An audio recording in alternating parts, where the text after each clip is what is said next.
رسول اللہ صلی اللہ علیہ وسلم نے ہمیں خطبہ ارشاد فرمایا، لوگو تم پر حج فرض کر دیا گیا ہے، لہٰذا تم حج کرو۔ کسی آدمی نے عرض کیا، اللہ کے رسول کیا ہر سال آپ خاموش رہے؟ حتیٰ کہ اس نے 3 مرتبہ کہا۔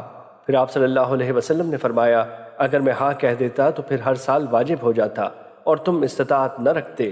پھر فرمایا، جب تک میں تمہیں کوئی مسئلہ نہ بتاؤں تو مجھے چھوڑے رکھو۔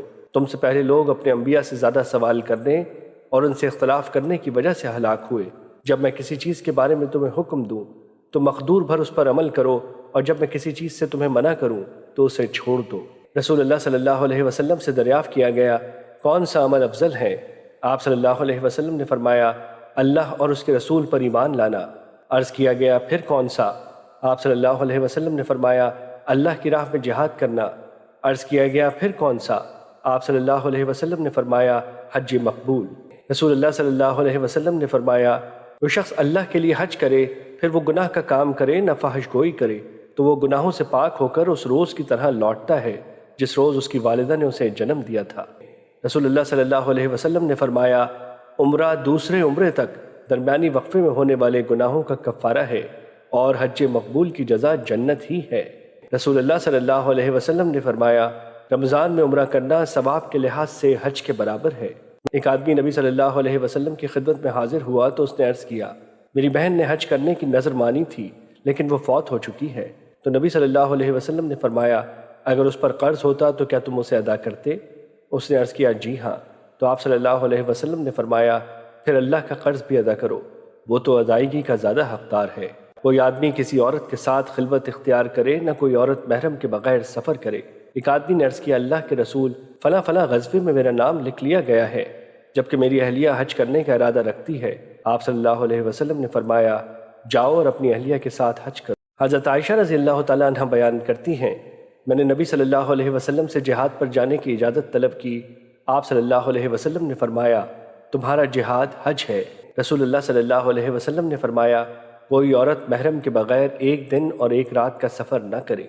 رسول اللہ صلی اللہ علیہ وسلم نے اہل مدینہ کے لیے ذوالحلیفہ، اہل شام کے لیے جحفہ، اہل نجد کے لیے قرن منازل اور اہل یمن کے لیے یلملم کو میقات مقرر کیا۔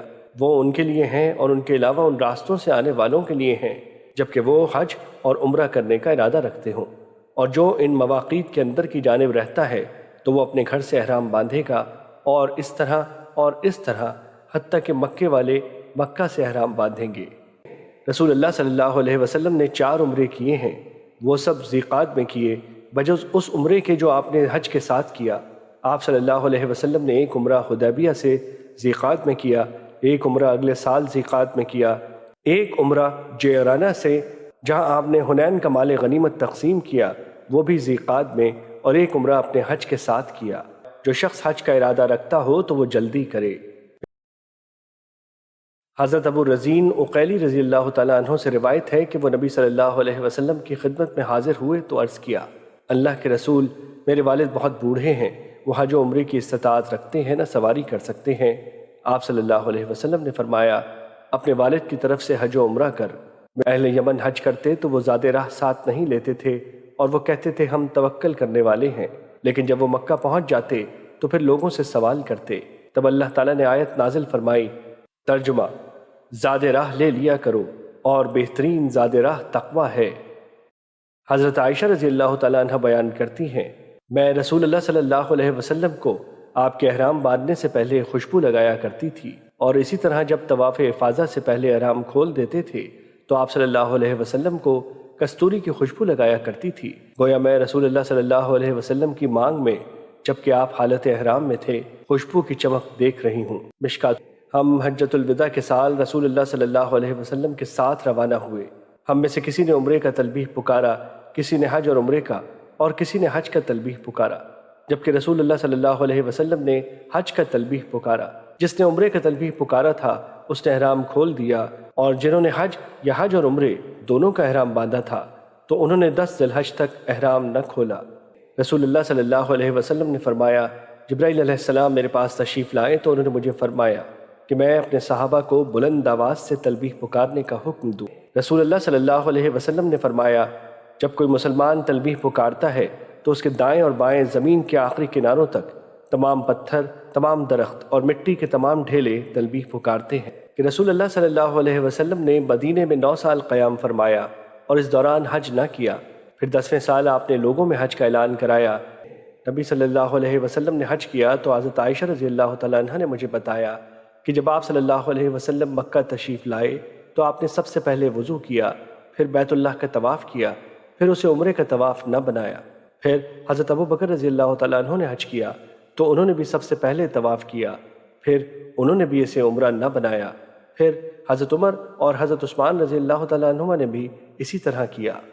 جب رسول اللہ صلی اللہ علیہ وسلم حج یا عمرے کا طواف کرتے تو آپ سب سے پہلے 3 چکر دوڑ کر لگاتے اور 4 چکر چل کر لگاتے، پھر آپ 2 رکعتیں پڑھتے اور صفا اور مروہ کی سعی فرماتے تھے، اور جب آپ صلی اللہ علیہ وسلم صفا و مروہ کے درمیان سعی کرتے تو آپ سیلاب کے بہاؤ والی جگہ پر تیز چلتے تھے۔ جب رسول اللہ صلی اللہ علیہ وسلم مکہ تشریف لائے تو آپ حجر اسود کے پاس آئے تو اسے بوسہ دیا، پھر آپ اپنی دائیں جانب پر چلے تو 3 چکر تیز چل کر 4 چکر عام رفتار سے چل کر لگائے۔ حضرت ابن عمر رضی اللہ تعالیٰ عنہ بیان کرتے ہیں، میں نے رسول اللہ صلی اللہ علیہ وسلم کو صرف 2 رکن یمانی یعنی حجر اسود اور رکن یمانی کو چھوتے ہوئے دیکھا ہے۔ نبی صلی اللہ علیہ وسلم نے حجۃ الوداع کے موقع پر اونٹ پر سوار ہو کر طواف کیا۔ آپ چھڑی کے ساتھ حجر اسود کو چھوتے تھے اور آپ چھڑی کو بوسہ دیتے تھے۔ حضرت عائشہ رضی اللہ تعالیٰ عنہ بیان کرتی ہیں، ہم نبی صلی اللہ علیہ وسلم کے ساتھ صرف حج کے ارادے سے روانہ ہوئے۔ جب آپ مقام صرف پر پہنچے تو مجھے حیض آ گیا۔ نبی صلی اللہ علیہ وسلم میرے پاس تشریف لائے تو میں رو رہی تھی۔ آپ نے فرمایا، شاید کہ تمہیں حیض آ گیا ہے۔ میں نے عرض کیا، جی ہاں۔ آپ نے فرمایا، یہ تو ایک ایسی چیز ہے جو اللہ نے آدم کی بیٹیوں پر مقدر کر دیا ہے۔ تم جب تک حیض سے پاک نہیں ہو جاتی بیت اللہ کے طواف کے سوا دیگر حاجیوں کی طرح امور بجا لاتی رہو۔ حضرت جابر رضی اللہ تعالیٰ عنہ سے اس آدمی کے بارے میں دریافت کیا گیا جو بیت اللہ کو دیکھ کر ہاتھ اٹھاتا ہے۔ انہوں نے فرمایا، ہم نے نبی صلی اللہ علیہ وسلم کے ساتھ حج کیا تو ہم اس طرح نہیں کرتے تھے۔ رسول اللہ صلی اللہ علیہ وسلم مدینہ سے روانہ ہوئے۔ جب آپ مکہ میں داخل ہوئے تو آپ حجر اسود کی طرف آئے، اسے بوسہ دیا، پھر بیت اللہ کا طواف کیا، پھر صفا پر آئے تو اس کے اوپر چڑھ گئے، حتیٰ کہ بیت اللہ نظر آنے لگا تو آپ ہاتھ اٹھا کر جس قدر چاہا اللہ کا ذکر اور دعائیں کرتے رہے۔ حضرت ابن عباس رضی اللہ تعالیٰ عنہ سے روایت ہے کہ نبی صلی اللہ علیہ وسلم نے فرمایا، بیت اللہ کا طواف نماز کی طرح ہے، البتہ تم اس میں بات وغیرہ کر لیتے ہو۔ جو شخص اس دوران بات کرے تو وہ صرف خیر و بھلائی کی بات کرے۔ رسول اللہ صلی اللہ علیہ وسلم نے فرمایا، حجر اسود جنت سے نازل ہوا تھا تو وہ دودھ سے بھی زیادہ سفید تھا، لیکن اولاد آدم کی خطاؤں نے اسے سیاہ کیا۔ رسول اللہ صلی اللہ علیہ وسلم نے حجر اسود کے بارے میں فرمایا، اللہ روز قیامت اسے اٹھائے گا تو اس کی 2 آنکھیں ہوں گی جن سے وہ دیکھے گا، اور زبان ہوگی جس سے وہ بولے گا، اور جس نے حق کے ساتھ اس کو بوسہ دیا ہوگا اس کے حق میں گواہی دے گا۔ قدامہ بن عبداللہ بن عمار رضی اللہ تعالیٰ عنہ بیان کرتے ہیں، میں نے رسول اللہ صلی اللہ علیہ وسلم کو صفا مروہ کے درمیان اونٹ پر سعی کرتے ہوئے دیکھا۔ آپ صلی اللہ علیہ وسلم کسی کو مارتے نہ ہٹاتے اور نہ کہتے کہ ہٹ جاؤ، راستہ چھوڑ دو۔ حضرت ابن عباس رضی اللہ تعالیٰ عنہ سے روایت ہے کہ رسول اللہ صلی اللہ علیہ وسلم اور آپ کے صحابہ نے جورانا سے عمرہ کیا تو انہوں نے 3 چکر تیز تیز چل کر پورے کیے، اور انہوں نے اپنے احرام کی چادروں کو داہنی بغلوں کے نیچے سے نکال کر اپنے بائیں کندھوں کے اوپر ڈال رکھا تھا۔ حضرت عابس بن ربیعہ بیان کرتے ہیں، میں نے حضرت عمر رضی اللہ تعالیٰ عنہ کو دیکھا کہ آپ حجر اسود کو بوسہ دے رہے ہیں اور فرما رہے ہیں، میں خوب جانتا ہوں کہ تو ایک پتھر ہے، تو نفع و نقصان کا مالک نہیں۔ اگر میں نے رسول اللہ صلی اللہ علیہ وسلم کو تجھے بوسہ دیتے ہوئے نہ دیکھا ہوتا تو میں تجھے کبھی بوسہ نہ۔ حضرت ابو ہریرہ رضی اللہ تعالیٰ عنہ سے روایت ہے کہ نبی صلی اللہ علیہ وسلم نے فرمایا، جو شخص بیت اللہ کے 7 چکر لگائے اور اس دوران اللہ پاک ہے، ہر قسم کی تعریف اللہ کے لیے ہے، اللہ کے سوا کوئی معبود برحق نہیں، اللہ سب سے بڑا ہے، گناہ سے بچنا اور نیک عمل کرنا محض اللہ تعالیٰ کی توفیق کے ساتھ ہے، کہ سوا کوئی بات نہ کرے تو اس کے 10 گناہ معاف کر دیے جاتے ہیں، اس کے لیے 10 نیکیاں لکھی جاتی ہیں اور اس کے 10 درجات بلند کر دیے جاتے ہیں۔ اور جو شخص طواف کرے اور اس دوران باتیں کرے تو وہ اس حال میں ایسے ہے کہ اس کے پاؤں تو رحمت میں ہیں لیکن اوپر کا حصہ رحمت میں نہیں، جیسے کسی نے اپنے پاؤں پانی میں ڈبو رکھے۔ حضرت محمد بن ابو بکر رحمۃ اللہ علیہ بیان کرتے ہیں کہ انہوں نے حضرت انس بن مالک رضی اللہ تعالیٰ عنہ سے دریافت کیا، جبکہ وہ دونوں منی سے عرفات جا رہے تھے، آپ رسول اللہ صلی اللہ علیہ وسلم کے ساتھ اس روز کیسے تکبیر و تحلیل کیا کرتے تھے؟ انہوں نے فرمایا ہم میں سے کوئی تلبیح پڑھتا تو اس پر کوئی اعتراض نہیں تھا، اور ہم میں سے کوئی اللہ اکبر کہتا تو اس پر بھی کوئی اعتراض نہیں۔ رسول اللہ صلی اللہ علیہ وسلم نے فرمایا اللہ باقی ایام کی نسبت عرفہ کے دن سب سے زیادہ اپنے بندوں کو جہنم سے آزادی عطا فرماتا ہے، اور وہ قریب ہوتا ہے، پھر ان کی وجہ سے فرشتوں پر فخر کرتا ہے اور فرماتا ہے یہ لوگ کیا چاہتے ہیں۔ حضرت عائشہ رضی اللہ تعالیٰ عنہ بیان کرتی ہیں قریش اور ان کے ہم دین لوگ مزدلفہ میں قیام کیا کرتے تھے اور انہیں حمص کہا جاتا تھا، جبکہ باقی سب عرب عرفہ میں وقوف کیا کرتے تھے۔ جب اسلام آیا تو اللہ تعالیٰ نے اپنے نبی صلی اللہ علیہ وسلم کو حکم فرمایا کہ وہ عرفات آئیں اور وہاں وقوف کریں اور پھر وہاں سے واپس آئیں۔ اسی طرح اللہ عز و جل کا فرمان ہے پھر تم بھی وہاں سے لوٹو جہاں سے عام لوگ لوٹتے ہیں۔ حضرت ابن عباس رضی اللہ تعالیٰ عنہ سے روایت ہے کہ عرفہ کے دن وہ نبی صلی اللہ علیہ وسلم کے ساتھ واپس آ رہے تھے کہ نبی صلی اللہ علیہ وسلم نے اپنے پیچھے اونٹوں کو بہت مارنے اور ڈانٹنے کی آوازیں سنی، تو آپ نے اپنے کوڑے سے ان کی طرف اشارہ کیا اور فرمایا لوگو سکینت اختیار کرو کیونکہ سواریوں کو تیز دوڑانا کوئی نیکی نہیں۔ حضرت عبداللہ بن مسعود رضی اللہ تعالیٰ عنہ بیان کرتے ہیں میں نے رسول اللہ صلی اللہ علیہ وسلم کو مزدلفہ میں 2 نمازوں نماز مغرب اور عشاء کو جمع کرنے اور اسی روز نماز فجر کو اس کے وقت سے پہلے پڑھنے کے سوا ہمیشہ نمازوں کو ان کے اوقات میں پڑھتے ہوئے دیکھا۔ حضرت ابن عباس رضی اللہ تعالیٰ عنہ بیان کرتے ہیں میں بھی ان لوگوں میں سے ہوں جنہیں نبی صلی اللہ علیہ وسلم نے مزدلفہ کی رات اپنے اہل خانہ کے ضعیف افراد کے ساتھ پہلے منی روانہ کر دیا تھا۔ نبی صلی اللہ علیہ وسلم مزدلفہ سے واپس تشریف لائے تو آپ پر سکینت و اطمینان تھا، اور آپ نے صحابہ کو بھی آرام سے چلنے کا حکم فرمایا، جبکہ وادی محصر میں آپ تیز چلے اور انہیں حکم فرمایا کہ انگلی پر رکھ کر مارے جانے والی کنکری کے برابر کنکریاں مارو، اور فرمایا شاید اس سال کے بعد میں تمہیں نہ دیکھ سکوں۔ حضرت جابر رضی اللہ تعالیٰ عنہ بیان کرتے ہیں میں نے قربانی کے دن نبی صلی اللہ علیہ وسلم کو اپنی سواری پر بیٹھے ہوئے کنکریاں مارتے دیکھا۔ آپ صلی اللہ علیہ وسلم فرما رہے تھے تم اپنے حج کے طریقے سیکھ لو کیونکہ میں نہیں جانتا کہ شاید میں اپنے اس حج کے بعد حج نہ کر سکوں۔ رسول اللہ صلی اللہ علیہ وسلم نے قربانی کے دن چاشت کے وقت کنکریاں ماری، جبکہ اس کے بعد سورج ڈھل جانے کے بعد ماری۔ عبداللہ بن مسعود رضی اللہ تعالیٰ عنہ سے روایت ہے کہ وہ جمرہ کبریٰ یعنی بڑے شیطان کے پاس پہنچے، بیت اللہ کو اپنے دائیں جانب اور منی کو اپنے بائیں جانب رکھا اور 7 کنکریاں ماری۔ وہ ہر کنکری کے ساتھ اللہ اکبر کہتے تھے۔ پھر انہوں نے فرمایا جس ذات اقدس پر سورہ بقرہ نازل ہوئی تھی انہوں نے بھی اس طرح کنکریاں ماری تھی۔ رسول اللہ صلی اللہ علیہ وسلم نے فرمایا استنجا کے لیے ڈھیلے استعمال کرنے کی تعداد طاق ہے، کنکریاں مارنا طاق ہے، صفا مروہ کے درمیان سعی طاق ہے اور طواف طاق ہے۔ جب تم میں سے کوئی استنجا کے لیے ڈھیلے استعمال کرے تو وہ طاق عدد میں ڈھیلے استعمال کرے۔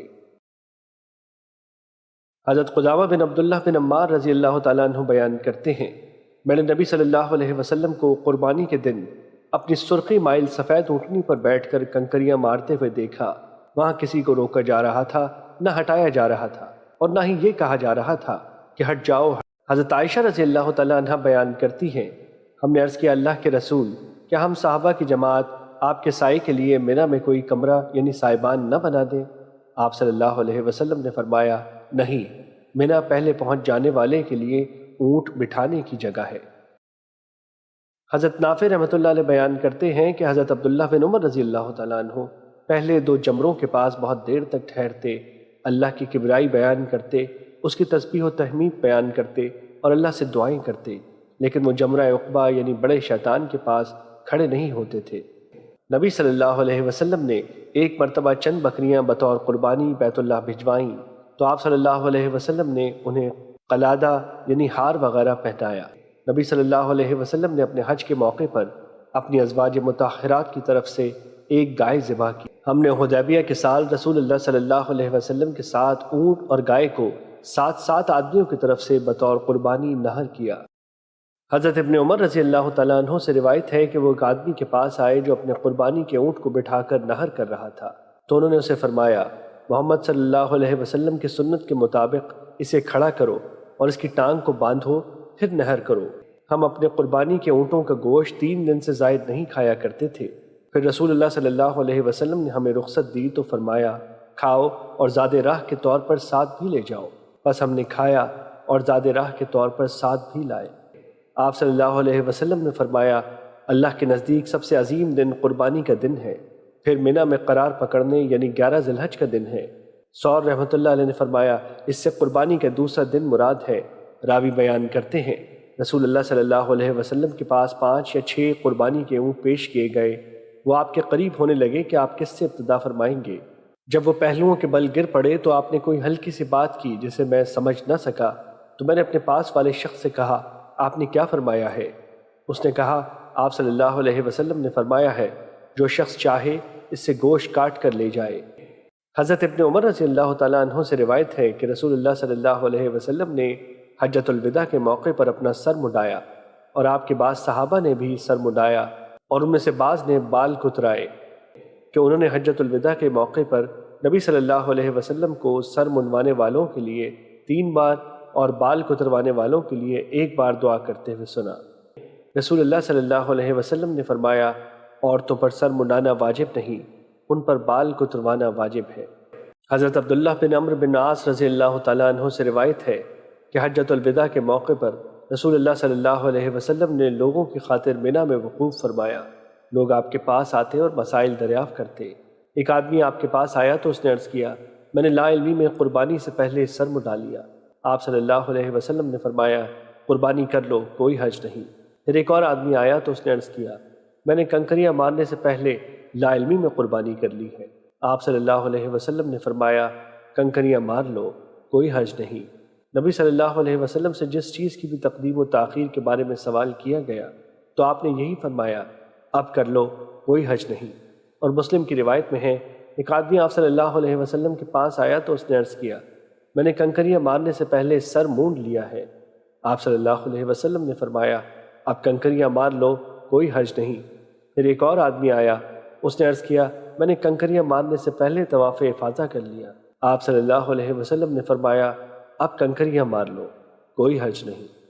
حضرت عباس بن عبد المطلب رضی اللہ تعالیٰ عنہ نے پانی پلانے کی وجہ سے منی کی راتیں مکہ میں گزارنے کے لیے رسول اللہ صلی اللہ علیہ وسلم سے اجازت طلب کی تو آپ صلی اللہ علیہ وسلم نے انہیں اجازت دے دی کہ نبی صلی اللہ علیہ وسلم نے ظہر، عصر، مغرب اور عشاء کی نمازیں پڑھیں، پھر آپ وادی محسب میں تھوڑی دیر سوئے، پھر آپ سواری پر بیت اللہ تشریف لائے اور اس کا طواف یعنی طواف وداع کیا۔ لوگ منی سے فارغ ہو کر کسی بھی طریق سے واپس چلے جاتے تھے۔ یہ صورتحال دیکھ کر رسول اللہ صلی اللہ علیہ وسلم نے فرمایا تم میں سے کوئی شخص مکے سے نہ جائے حتیٰ کہ اس کا آخری وقت بیت اللہ کے پاس ہو، طواف وداع کرے، البتہ حیض والی عورت کو مستثنی قرار دیا۔ میں نے رسول اللہ صلی اللہ علیہ وسلم کو حجۃ الوداع کے موقع پر فرماتے ہوئے سنا آج کون سا دن ہے؟ صحابہ نے عرض کیا حج اکبر کا دن ہے۔ آپ صلی اللہ علیہ وسلم نے فرمایا تمہارے اموال اور تمہاری عزتیں تمہارے درمیان اس شہر میں تمہارے اس دن کی حرمت کی طرح حرام ہیں۔ سن لو کوئی ظالم اپنی جان پر ظلم نہ کرے، سن لو کوئی ظالم اپنی اولاد پر ظلم نہ کرے، نہ بچہ اپنے والد پر ظلم کرے۔ سن لو شیطان اس بات سے ہمیشہ کے لیے مایوس ہو چکا ہے کہ اس کی تمہارے اس شہر میں عبادت ہو، لیکن تمہارے ایسے امور میں جنہیں تم معمولی سمجھتے ہو اس کی اطاعت ہوگی تو وہ اس پر ہی راضی ہو جائے گا۔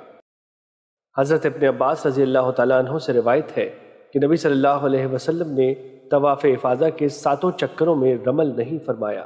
رسول اللہ صلی اللہ علیہ وسلم نے دن کے پچھلے پہر جب آپ نے نماز ظہر ادا کی تو طواف افاضہ کیا، پھر آپ منی واپس تشریف لے آئے۔ آپ نے ایام تشریق کی راتیں وہاں گزاری۔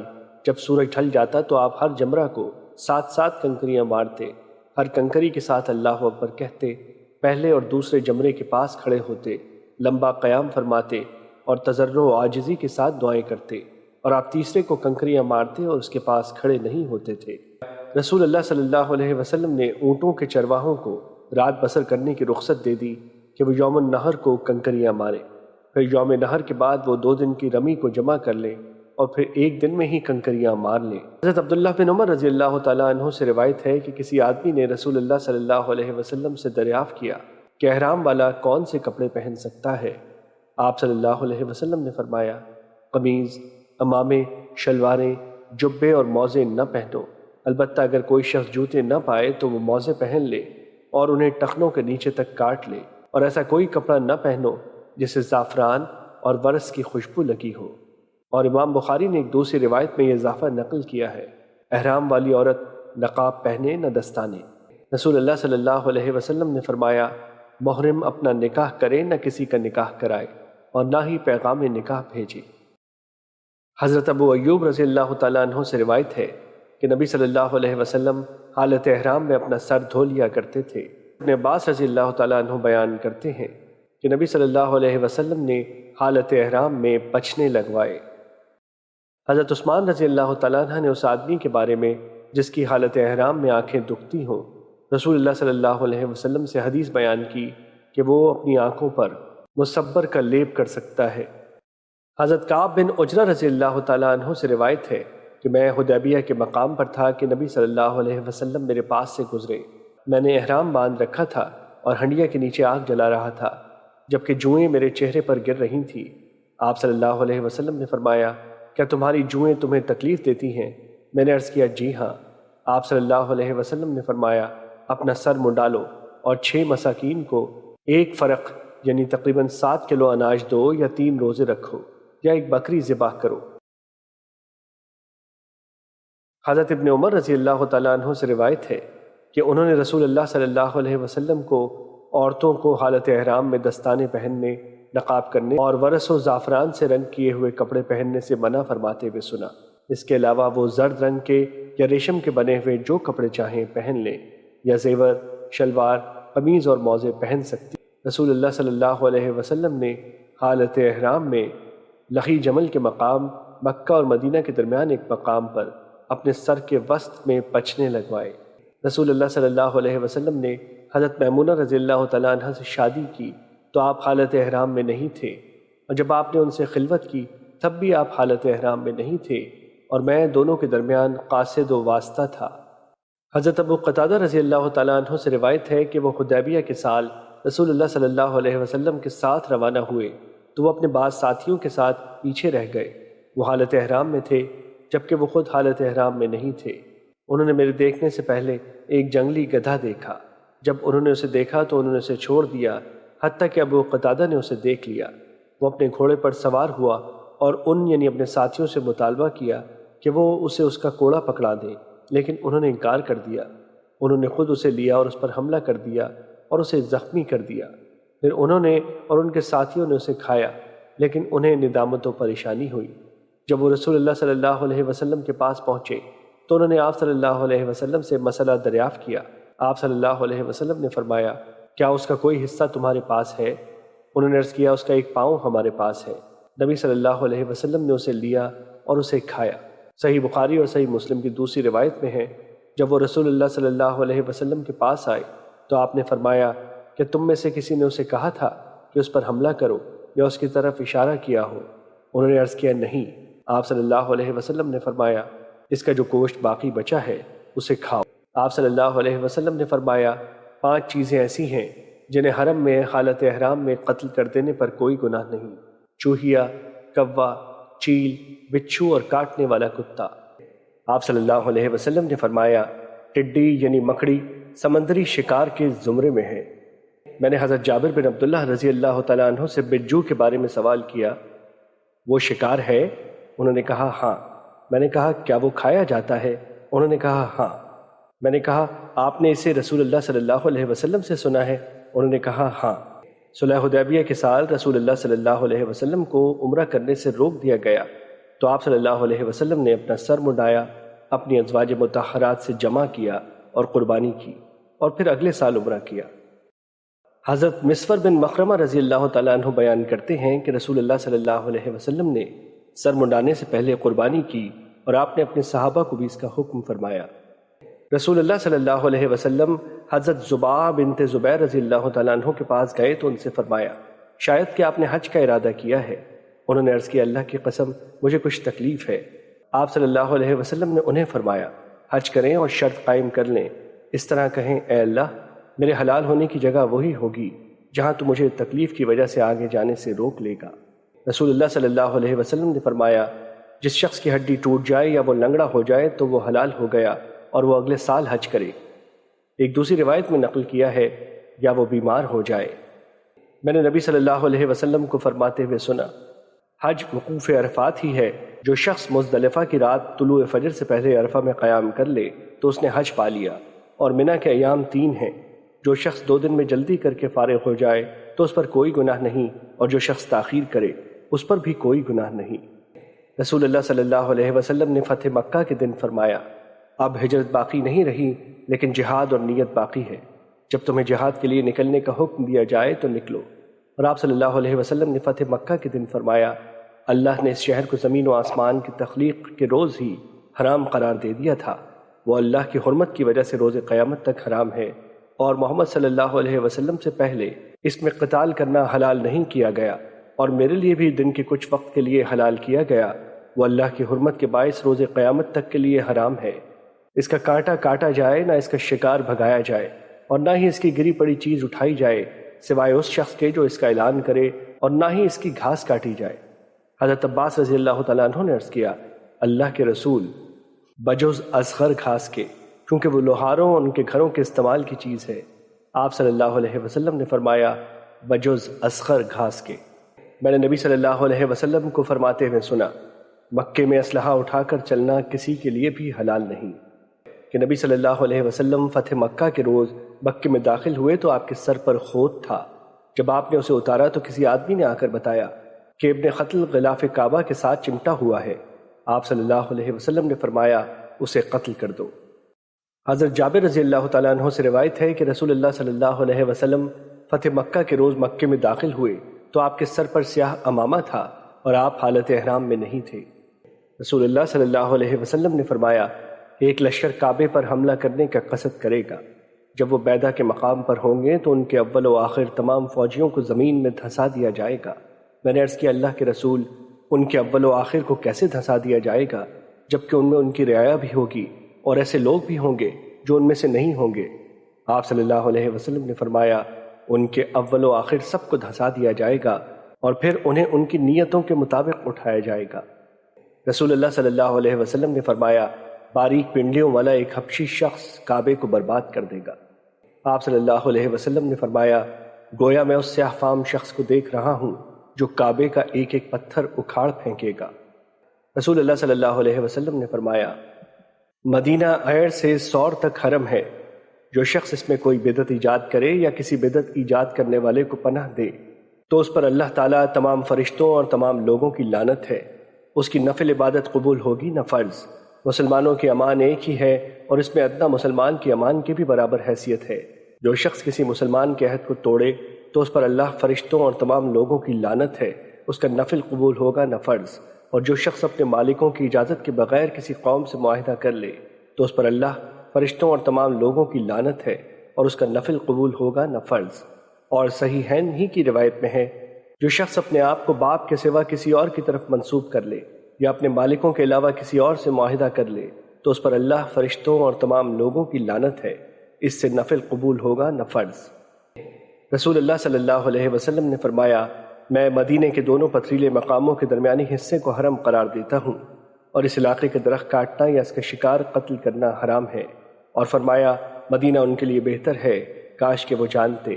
اگر کوئی شخص اس سے عدم رغبت کی وجہ سے اسے چھوڑ جائے گا تو اللہ اس میں اس کے بدلے ایک ایسے شخص کو آباد کر دے گا جو اس سے بہتر ہوگا۔ اور جو شخص اس کی بھوک اور تکلیف پر صبر کرے گا تو روز قیامت میں اس کی سفارش کروں گا یا میں اس کے حق میں گواہی دوں گا۔ جب لوگ پہلا پھل دیکھتے تو اسے نبی صلی اللہ علیہ وسلم کی خدمت میں پیش کرتے۔ جب آپ اسے پکڑ لیتے تو دعا فرماتے، اے اللہ ہمارے لیے پھلوں میں برکت فرما، اے اللہ ہمارے لیے مدینے میں برکت فرما، ہمارے سو اور ہمارے مد یعنی ناپ تول کے پیمانے میں برکت فرما۔ اے اللہ، بے شک ابراہیم علیہ السلام تیرے بندے، تیرے خلیل اور تیرے نبی تھے، اور میں بھی تیرا بندہ اور تیرا نبی ہوں۔ بے شک انہوں نے تجھ سے مکے کے لیے دعا فرمائی، اور میں تجھ سے اسی مثل مدینے کے لیے دعا کرتا ہوں، اور اس کی مثل اس کے ساتھ مزید دعا کرتا ہوں۔ راوی بیان کرتے ہیں، پھر آپ صلی اللہ علیہ وسلم اپنے کسی سب سے چھوٹے بچے کو بلاتے اور وہ پھل اسے دے دیتے۔ میں نے رسول اللہ صلی اللہ علیہ وسلم کو فرماتے ہوئے سنا، یمن فتح ہو جائے گا تو کچھ لوگ اپنے اونٹوں کو تیز چلاتے ہوئے آئیں گے تو وہ اپنے اہل و عیال اور اپنے اطاعت گزار لوگوں کو سوار کر کے لے جائیں گے، حالانکہ مدینہ ان کے لیے بہتر تھا، کاش کہ وہ جانتے۔ اور شام فتح ہو جائے گا تو کچھ لوگ اونٹوں کو تیز چلاتے ہوئے آئیں گے تو اپنے اہل خانہ اور جو ان کی اطاعت اختیار کر لیں گے ان کو سوار کر کے لے جائیں گے، حالانکہ مدینہ ان کے لیے بہتر تھا۔ کاش وہ جان لیتے، اور عراق فتح ہو جائے گا تو کچھ لوگ اونٹوں کو تیز دوڑاتے ہوئے آئیں گے اور وہ اپنے اہل و عیال اور اپنے اطاعت گزار لوگوں کو سوار کر کے لے جائیں گے، جبکہ مدینہ ان کے لیے بہتر تھا، کاش کہ وہ جان لیتے۔ رسول اللہ صلی اللہ علیہ وسلم نے فرمایا، قیامت قائم نہیں ہوگی حتیٰ کہ مدینہ برے لوگوں کو نکال باہر کرے گا جیسے بھٹی لوہے کی میل کچیل نکال باہر کرتی ہے۔ رسول اللہ صلی اللہ علیہ وسلم نے فرمایا، مدینے کے داخلی راستوں پر فرشتے پہرا دیتے ہیں، اس میں طاعون داخل ہوگا نہ دجال۔ رسول اللہ صلی اللہ علیہ وسلم نے فرمایا، مکہ اور مدینہ کے علاوہ دجال ہر شہر کو خراب کر ڈالے گا۔ ان دونوں شہروں کے تمام داخلی راستوں پر فرشتے صفیں باندھے ان کی حفاظت کر رہے ہیں۔ وہ دجال شور والی زمین پر اترے گا، پھر مدینہ اپنے رہنے والوں کو 3 بار خوب جھٹکا دے گا تو ہر کافر و منافق اس دجال کی طرف نکل جائے گا۔ رسول اللہ صلی اللہ علیہ وسلم نے فرمایا، جو شخص اہل مدینہ سے دھوکہ کرے گا تو وہ اس طرح پگھل جائے گا جیسے نمک پانی میں گھل جاتا ہے۔ رسول اللہ صلی اللہ علیہ وسلم نے فرمایا، جو شخص مدینے میں فوت ہو سکتا ہے تو اسے اسی میں فوت ہونا چاہیے، کیونکہ جو شخص اسی ہی میں فوت ہوگا تو میں اس کی شفاعت کروں گا۔ آپ صلی اللہ علیہ وسلم نے فرمایا، مسیح دجال کا روگ مدینے میں داخل نہیں ہوگا۔ اس روز اس کے 7 دروازے ہوں گے اور ہر دروازے پر 2 فرشتے ہوں گے۔